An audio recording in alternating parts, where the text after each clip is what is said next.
As we mentioned earlier in the broadcast, the Korean government unveiled the 2017 budget guidelines today. It shows a 10% cut in discretionary spending, which the finance ministry says is intended to better focus its fiscal policy on job creation, particularly Korea's younger generation. As the government tries to do its part to tackle the country's high youth unemployment rate, Korea's young job seekers are taking the matter into their own hands to make the cut. How to tap into the job market, our news feature tonight with Lee Ji-won. Kim So-yeon is in her final year of university, and aside from wrapping up her studies, every day she's busy preparing and planning for future employment. After lecture, she goes to Chinese and English academies. She's also part of a study group with other job seekers. Together, they compare notes and share information on company interviews and entrance exams.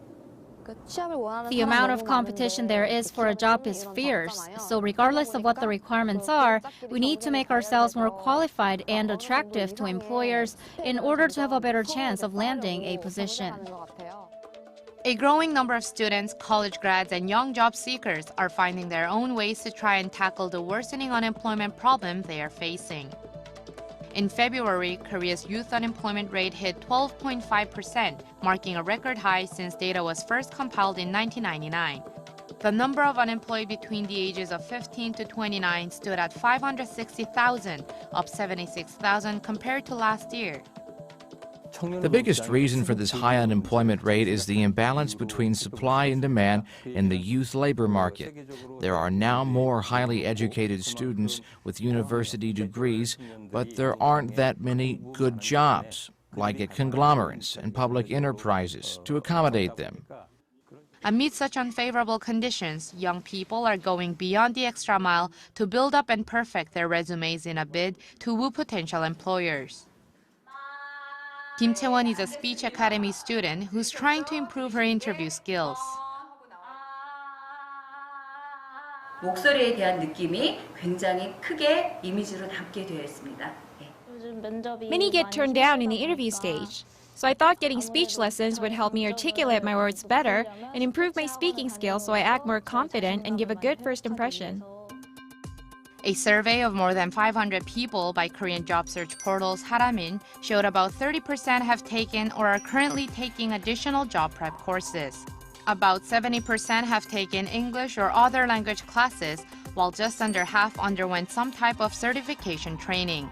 These extras often come at a high price and don't ensure results.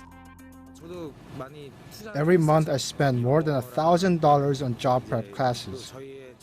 According to Saramin, young job seekers use 37% of their total living expenses on average to cover job preparation costs. The biggest reason these classes are taken is to increase the chances of getting a job.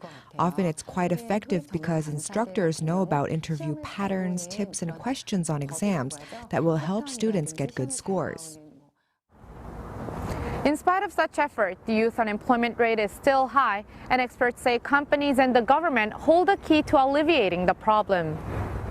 It's a problem that companies require specs that must be bought with money. There are young people who don't have the financial means to take these job prep courses, which means their ability to find employment will be much harder.